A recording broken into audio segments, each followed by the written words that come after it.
Members, अब देखो market में आज मोमेंटम तो काफी अच्छी थी, लेकिन बहुत सारी कंपनीज आज हाई वॉलेटाइल थी। स्पेशली एनएसडीएल जो लिस्टिंग के बाद काफी भाग रहा था, क्यूए1 रिजल्ट आया और उसके बाद फॉल करता हुआ दिखाई दिया। देखो हम लोगों ने कल ही डिस्कस किया था कि यहाँ पे रिजल्ट्स कैसे हैं। अगर आपने मेरे वीडियोस नहीं देखे तो काफी चीजें मिस करें, क्योंकि मैंने आपको वन शॉट आंसर कर दिया था। ठीक है, उसके बाद यहाँ पे एनएसडीएल आज 2% गैप डाउन ओपन हुआ था एंड देन ज्यादा फॉल करता हुआ दिखाई दिया। देखो हम लोग सब कुछ डिस्कस करेंगे, ध्यान से सुनिएगा। अगर मिस करोगे तो बहुत तकलीफ हो सकती है आप लोगों को, तो सुनिएगा जरूर। ठीक है, चलिए स्टार्ट करते हैं। देखो सबसे पहले मार्केट कंडीशंस। मार्केट में आज मोमेंटम बहुत छोटी रेंज में थी। ठीक है, अगर आप देखोगे 24,535 से लेके 24,664, ठीक है, करीब 120 पॉइंट्स अप्रोक्सीमेटली आपको मोमेंटम दिखाई दे रही थी। 120 130 पॉइंट्स की मोमेंटम दिखाई दे रही थी। ठीक है, अब ऐसी कंडीशंस में मार्केट में जनरली रेंज बाउंड स्ट्रेटजी ही काम आती है, जो मैं आपको बार बार समझाने की कोशिश कर रहा था। अब यहाँ पे देखोगे टीसीएस मेरा यहाँ पे है। ठीक है, उसके अलावा यहाँ पे बीईएल का भी है, एंड आप मेरे यहाँ पे रेगुलर पोजीशंस भी यहाँ पे फोकस कर सकते हैं, जिसके बजाज फिनसर्व फाइनेंस रिलायंस 63 तक पहुंचता हुआ दिखाई दिया है। ओके, सो पॉइंट क्या आ जाता है कि अभी हीजिंग ही बेनिफिटेड करते हैं। ठीक है, तो मार्केट में सीखने की कोशिश जरूर करना। मैंने कम्युनिटी मेंबर्स तो काफी सिखाता हूं। ठीक है, रही बात मार्केट की, तो देखो निफ्टी काफी रेंज में था, लेकिन mid cap and small cap थोड़े से अच्छे बाउंस बैक करते हुए दिखाई दिए। लेकिन क्वेश्चन ये है कि क्या ये बाउंस बैक सस्टेनेबल होगा? Answer is not confirm. ठीक है, आप ये समझो जब तक 24,800 के ऊपर नहीं जाता तब तक तो ये वीक ही रहने का, तब तक ये ट्रेंड लोअर लो ही ट्रेंड आपको दिखाई दे सकता है। ठीक है, तो 24,800 सबसे पहला है, और कंफर्मेशन आपको 25,200 पे दिखाई देगा। तो जब तक ये दो में से कोई एक आध टच नहीं हो जाता तब तक शांति से बैठे रहो। ठीक है, इवन क्लोजिंग बेसिस पे। ओके, तो मार्केट में अभी भी वीकनेस चल रही है। चलिए, आप देखोगे एफआई की सेलिंग तो है ही, डेफिनेटली वो लगातार करे तो यहाँ पे मार्केट कैसे पॉजिटिव होगा। सबसे पहले बात करते हैं एनएसडीएल। अब देखो लिस्टिंग के बाद आई थिंक फर्स्ट टाइम 5% गिरा, 5-6%।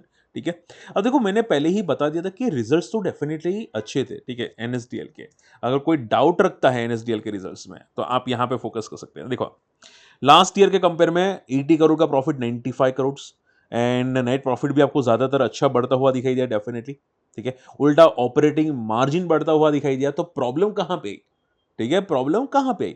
अब आप देखो सीडीएसएल को फोकस करो। अगर आपको डाउट है कि भाई सीडीएसएल, देखो सीडीएसएल को फोकस करो। सीडीएसएल का तो उल्टा ईयर टू ईयर प्रॉफिट भी नहीं था। आप देख सकते हैं ईयर टू ईयर उल्टा डी ग्रोथ में था कंपनी। ठीक है, तो भी सीडीएसएल में ज्यादा गिरावट नहीं आई, लेकिन एनएसडीएल ज्यादा गिरता हुआ दिखाई दिया। उसका रीजन एक और एक ही है कि वो ज्यादा भाग चुका है। एनएसडीएल सबसे ज्यादा भाग चुका है, 73 की पी पे ट्रेड करता हुआ दिखाई दिया, और सीडीएसएल यहाँ पे 66 की। ठीक है, अब देखो मार्केट में भले आपको लगता है कि लीडर एनएसडीएल है, लेकिन leader in perspective market cap, in perspective book value, in perspective जितने पब्लिक आ रही है, ठीक है, सीडीएसएल सबसे आगे है, लीडर है। ठीक है, बट अगर आप सोचो कि सब कंपनी उससे आगे निकलने की कोशिश करे तो वो कैसे रहेगा? ये सिर्फ वैल्यूएशन का खेल है। ठीक है, तो शॉर्ट एंड सिंपल में प्रॉफिट बुकिंग उसी की वजह से आई है, क्योंकि ये स्ट्रेच हो चुका है। आप मेरे पहले वीडियो देखते हैं, मैंने आपको वन सिंपल आंसर दिया था। लिस्टिंग के बाद एनएसडीएल थोड़ा ऊपर जाएगा, बिकॉज अनलिस्टेड मार्केट में डिमांड थी। तो जिन लोगों ने अनलिस्टेड मार्केट में नहीं मिला, या जो लोग ने आईपीओ अप्लाई किया उनको नहीं मिला, वो लिस्टिंग के बाद ट्राई करेंगे। ठीक है, मैंने सिंपल आंसर किया था। उसके बाद 66% मोमेंटम ये कर चुका था। ठीक है, अब तो भाई प्रॉफिट बुकिंग आनी ही थी कोई भी रीजन की वजह से। ठीक है, तो सिंपल एंड सोबर चीजें थी। ठीक है, अब देखो जब तक ये लाइफ हाई को ब्रेक नहीं करता तब तक तो ये वीक रहेगा। ठीक है, आप बस उतना समझो, और आप भगवान से शुक्र मनाओ कि क्या ये वापस लिस्टिंग के नीचे जाएगा। सोचो, लिस्टिंग के नीचे, मैं वर्ड गलत यूज नहीं कर रहा हूं, क्योंकि जितनी भी अनलिस्टेड मार्केट में डिमांडिंग कंपनी थी, ओला, बजाज हाउसिंग फाइनेंस, वो सभी लिस्टिंग का लो तोड़ती हुई दिखाई दी। ठीक है, बजाज हाउसिंग फाइनेंस को देखना। फिर यहाँ पे हीरो मोटोकॉप भी कोई आई थिंक उसकी कोई कंपनी आई थी, माफ कीजिएगा, एचडीएफसी बैंक की फिन कंपनी आई थी। ठीक है, तो जितनी भी लिस्टिंग अच्छी आई थी, ठीक है, मतलब लिस्टिंग के बाद अच्छी मोमेंटम आई थी, वो सभी क्रैश हुए हैं।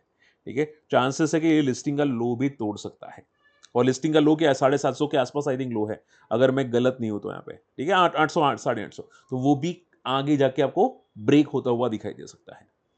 ठीक है, तो बस कॉशियस रहना। कंपनी खराब नहीं है, बट क्या है कि काफी वैल्यूएशन स्ट्रेच हो जाती है। ठीक है, आई होप ये बातें समझ में आ चुकी है। इवन बड़े प्लेयर्स यही बोलते हुए दिखाई दिए कि इसकी वैल्यूएशन थोड़ी सी ज्यादा स्ट्रेच है as compare to CDSL. NSDL की वैल्यूएशन जो है वो थोड़ी सी ज्यादा स्ट्रेच होती हुई दिखाई दी है। ओके, आई होप ये पॉइंट क्लियर हो चुका है। अगले बात करते हैं एनएमडीसी स्टील। अब देखो NMDC steel first time year to year, quarter to quarter में कंपनी प्रॉफिटेबल होती हुई दिखाई दी है। आप यहाँ पे देखो, सी एनएमडीसी स्टील, ठीक है, छोटी कंपनी है, छोटू स्टॉक टाइप की, ठीक है। एंड अगर आप देखोगे कंपनी ने ऑपरेटिंग प्रॉफिट बेसिस पे कंपनी ने प्रॉफिट किया है, और ये अब तक का सबसे पहला प्रॉफिट है इतने सालों के बाद, सिंस 2023 सितंबर। तो भाई ये तो सर्किट लगना ही था, ठीक है, क्योंकि फर्स्ट टाइम यहाँ पे कंपनी ने प्रॉफिट पेश किया है, ठीक है। अब क्वेश्चन ये आता है कि सर ये प्रॉफिट कंपनी ने किया है तो क्या आगे भी कर सकता है, ठीक है। आई एम श्योर आपका क्वेश्चन तो होगा ही होगा, डेफिनेटली, ठीक है। मेरा आंसर होगा, देखो आंसर इज 50-50, क्योंकि कंपनी ने जो ऑपरेटिंग प्रॉफिट पे प्रॉफिट किया है यहाँ पे, ठीक है, वो कंपनी ने अपना एक्सपेंस को थोड़ा सा नैरो करके किया है। ऐसा तो है नहीं कि यहाँ पे बहुत चीजें चेंजेस की कंपनी ने, ठीक है। तो मैं हमेशा बोलता हूँ बैलेंस शीट कंपनी की पढ़ा करो, आपको काफी चीजें समझ में आएगी। देखो यहाँ पे जस्ट अ सेकेंड, सी ये है अटैचमेंट, ठीक है, एनएसडीएल का। मैंने यहाँ पे इनकी बैलेंस शीट में प्रॉफिट लॉस स्टेटमेंट्स पढ़े, आपको भी एक बार के लिए पढ़ना जरूर चाहिए, ठीक है। तो जैसे कि आप यहाँ पे देख सकते हैं इनके बैलेंस शीट में एनएसडीएल की, देखो यहाँ पे ये जो आपको दिखाई दे रहा है change in inventory of finish goods, ठीक है, ये है 102, ठीक है, सबसे ज्यादा यही चेंज होता है। अब मान लो यहाँ पे 102 की जगह 202 आ जाता, ठीक है, 202 आ जाता, तो आराम से कंपनी का प्रॉफिट लॉस में बदल जाता, आराम से, भले लॉस नैरो होता लेकिन बदल जरूर जाता। बात समझ में आ रही है? तो कंपनी ने जो इन्वेंट चेंज इन इन्वेंटरी और फिनिश गुड में जो यहाँ पे कंपनी ने किया है, वो टेम्पररी बेसिस पे यहाँ पे इन्होंने चेंज इन इन्वेंटरी कम किया है, ठीक है। अब मे बी आप ये समझो कि डिमांड कम हुई होगी, इसकी वजह से ऐसा होता हुआ दिखाई दिया है। बात समझ में आ रही है? ठीक है, तो रेवेन्यू अच्छा ग्रोथ हुआ है, नो डाउट, लेकिन प्रॉब्लम यहाँ पे है, ठीक है। अगर कंपनी फ्यूचर में भी ये मैनेज रखती है तो ठीक होगा, वरना चांसेस है कि वापस ये प्रॉफिट नहीं करेगा, कंपनी वापस लॉस में आ सकती है, ठीक है। तो आपको देखो बहुत सारे व्यूअर्स का ये क्वेश्चन आता है, तो फिर सर ये भागा क्यों? अगर ये वन टाइम प्रॉफिट जैसा था तो ये भागा क्यों? देखो फर्स्ट टाइम प्रॉफिट तो हुआ कि नहीं, तो ये सेंटिमेंट इंपैक्ट था और उसकी वजह से भागता हुआ दिखाई दिया। एज अ डिस्क्लेमर मेरे पास है, ठीक है। तो आप ये समझो ये टेम्पररी भाग रहा है, अब कहां तक भागेगा वो तो मुझे नहीं पता, ठीक है। अभी अगला रेजिस्टेंस अगर बात करें जाए तो यहाँ पे 52 से 56 के आसपास का है, ठीक है। यहाँ पे एक तगड़ा रेजिस्टेंस है, हो सकता है यहाँ पे आके ठहर जाए, ठीक है। तो ये बात ध्यान में रखिएगा, बट जैसे कि मैंने समझाया बहुत ही केयरफुल रहेगा, क्योंकि ये चीजें नेगेटिव है कंपनी के लिए, ओके। सो शॉर्ट टर्म के लिए भाग रहा है, एक टेम्पररी मोमेंटम है, ठीक है, बेनिफिट उठा रहे तो उठा रहे, ओके। अब देखो डाउट है तो कमेंट कर लेना। हालांकि देखो कंपनी खराब नहीं है, एनएमडीसी स्टील, ठीक है, कंपनी एलआईसी का 14% का स्टेक है एनएमडीसी स्टील के अंदर, और एफपीआई का 4% का स्टेक है। तो कंपनी अच्छी है, ठीक है, कंपनी वेल नोन कंपनी है, ब्रांड भी अच्छी है। बस कंपनी का क्या है कि प्रॉफिट जो आ रहा है ना वो कभी कभी वॉलेटाइल हो जाता है, तो कंपनी को समहाउ मैनेज करना पड़ेगा, बस वही एक चीज़ है। जीरो तो होगा नहीं, चांसेस तो नहीं है जीरो होने के, ठीक है, काफ़ी मतलब नामचीन कंपनी है, तो आई डोंट थिंक पैनिक की ज़रूरत है, ठीक है, बस थोड़ी वॉलेटाइल होगी। चलिए जीएम फाइनेंशियल्स रिजल्ट काफी अच्छे आए थे 2-3 दिन पहले, उसके बाद भागा था और आज लाइफ हाई को क्रॉस करता हुआ दिखाई दिया जीएम फाइनेंशियल्स, ठीक है। एज अ डिस्क्लेमर मैंने स्विंग ट्रेड के लिए दिखा है यहाँ पे जीएम फाइनेंशियल्स, ठीक है। पॉइंट क्या आ जाते हैं देखो यहाँ पे, सी आप यहाँ पे देखो, सी ये दिखाई दे रहे हैं, ठीक है। ये first attempt, second attempt, may be ये थर्ड अटेम्प्ट में ब्रेक करता हुआ आपको दिखाई दे और थोड़ा सा और ऊपर आपको जाता हुआ दिखाई दे, ओके। बट पॉइंट क्या आ जाता है? पॉइंट यही आता है कि ऐसी कंपनी बहुत वॉलेटाइल होती है, ठीक है। आपको लगता है कि भाई ये लाइफ पे जा रहा है, अब तो ये और हाई मारेगा और हाई मारेगा, ये जब क्रैश होगा ना पता भी नहीं चलेगा, आप समझ रहे हो, ठीक है। 2017 के बाद देखो कितना फॉल हो चुका था, ओके, 1/3 हो चुका था। तो याद ये रखिएगा कि ऐसी कंपनीज को देखना बेवकूफ़ी है फॉर द लॉन्ग, ठीक है, लंबे समय के लिए देखना बेवकूफ़ी है, क्योंकि इनकी बैलेंस शीट चेंज होती रहती है, ठीक है, फाइनेंशियल चेंज होते रहते हैं। बात समझ में आ रही है? तो इसको कभी टॉप पे नहीं देखना चाहिए। अगर आप देखोगे आपको लगता है जय सर गलत है तो ट्राई कर लेना, 2 साल के बाद पता चल जाएगा, ठीक है। तो बहुत ही केयरफुल है ना, क्योंकि ये बैलेंस शीट हमेशा दर्शाती है कि फ्यूचर ग्रोथ कैसा रहने वाला है। चलिए पीजी इलेक्ट्रोप्लास्ट आप देखोगे रिजल्ट के बाद लगातार फॉल करता हुआ दिखाई दिया। अब देखो कंपनी ने खुद बोल दिया है कि इनका जो फ्यूचर गाइडेंस है बहुत लोअर है, आने वाले क्वार्टर रिजल्ट बहुत तगड़े वीक आ सकते हैं, कंपनी ने खुद स्टेटमेंट दिया था, ठीक है। अब मैं देखो ये कंपनी आज क्यों ले रहा हूं, ठीक है, आप सी यहाँ पे फोकस कर सकते हैं, पीजी इलेक्ट्रोप्लास्ट, ठीक है, आज भी 5.5% फॉल हुआ।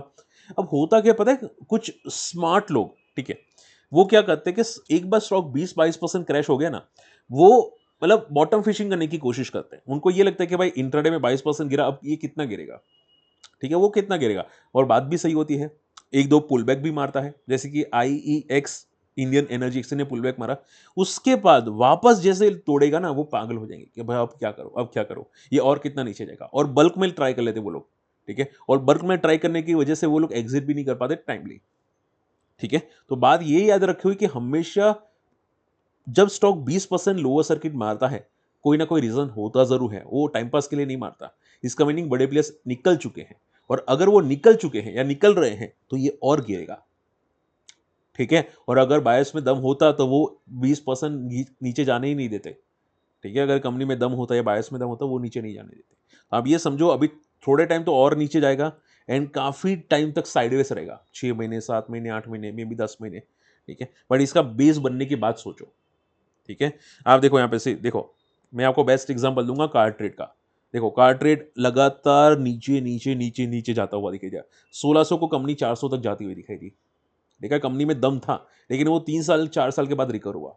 तब तक तो नीचे जा रही थी ना। ठीक है, तो पीजी इलेक्ट्रोप्लास्ट में दम है, बट क्या है, आप उसको बॉटम फिशिंग नहीं कर सकते जब तक वो कंसोलिडेशन ना करे। आप देखो कार ट्रेड ने कैसे टाइम स्पेंड किया मंथली चार्ट के अंदर। ठीक है, कितने करीब 3 साल तक एक रेंज में रहा, 2 से 3 साल तक। ठीक है, ऐसा होगा, डेफिनेटली होगा। जो जितना क्रैश करेगा उतना लंबा टाइम स्पेंड करेगा रेंज में। ठीक है, तो ये बात याद रखिएगा। तो अगर आप मार्केट का बेसिक्स नहीं जानते, जो लोग बॉटम फिशिंग करते हैं बेसिक्स नहीं जानते, बहुत ही केयरफुल लेना। आप बॉटम फिशिंग करना चाहते कर सकते हैं, लेकिन 1-2 दिन के लिए। ठीक है, आपकी जगह में होता मैं भी करता, कार्ड आईएक्स के अंदर या पीजी में, लेकिन 1-2 दिन के लिए भाई 2-4% मिल जाए, ठीक है। ठीक है, बट अगर लंबा रखने तो बहुत केयरफुल लेना पड़ता है ये सभी चीज़ों में। आरती फार्मा लैब्स ये भी क्रैश होता हुआ दिखाई दिए, इसके रिजल्ट्स काफी वीक आते हुए दिखाई दिए। आप आरती फार्मा लैब्स को फोकस कर सकते हैं, मैं इसको मिनिमाइज कर देता हूँ। ठीक है, हम लोग काम पे फोकस कर रहे हैं, इसकी वजह से मिनिमाइज कर देता हूँ। देखो इसके भी नंबर्स देखो, ईयर टू ईयर में ग्रोथ नहीं है, उल्टा डी ग्रोथ है। ठीक है, इनके सेल्स भी डाउन आती हुई दिखाई दी है। Aarti pharma labs I think so एक टाइम पे भागा हुआ स्टॉक था, अगर मैं गलत नहीं हूं तो ये भागा हुआ था। ठीक है, तो मैं यहाँ पे एक बार क्लियर देख लेता हूँ। यहाँ पे देखो, यहाँ पे यस, मैं गलत नहीं होता जनरली।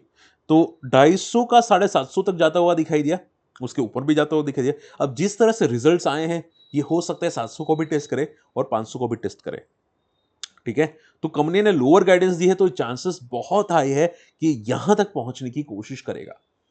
ठीक है, तो ऐसा तो होगा नहीं कि एक ही दिन में आ जाएगा, नहीं, टाइम लेके आएगा, थोड़ा थोड़ा करके आएगा। ठीक है, तो बहुत ही केयरफुल है ना, वरना फंस जाओगे, पता भी नहीं चलेगा। ठीक है, तो आज की जो कंपनीज हम लोगों ने डिस्कस की है, सभी कंपनीज ऑलमोस्ट सेम कैटेगरी की है, चाहे एनएसडीएल हो, चाहे एनएमडीसी हो, चाहे जिम फिन हो। ठीक है, बहुत केयरफुल है ना, कंपनी खराब नहीं होती कोई भी, बट उसकी वैल्यूएशन थोड़ी सी स्ट्रेच होती है, उसकी वजह से हमको दिक्कत आती है। ठीक है, आई होप ये बात समझ में आ चुकी है। स्टिल कोई डाउट रहता है कमेंट कीजिएगा, सर्च करना माई स्टॉक मार्केट फंडा फ्री टेलीग्राम चैनल के अंदर। मैं देखो आपको पूरा सपोर्ट करता हूं, आपको सिर्फ लॉजिक समझने हैं। ठीक है, और ये भी याद रखेगा कि मेरे कहने से स्टॉक नीचे नहीं जाता, मैं आपको समझाने की कोशिश करता हूं उसका बिहेवियर। ओके, चलिए मिलते हैं अगले वीडियो में, तब तक के लिए गुड बाय, जय हिंद।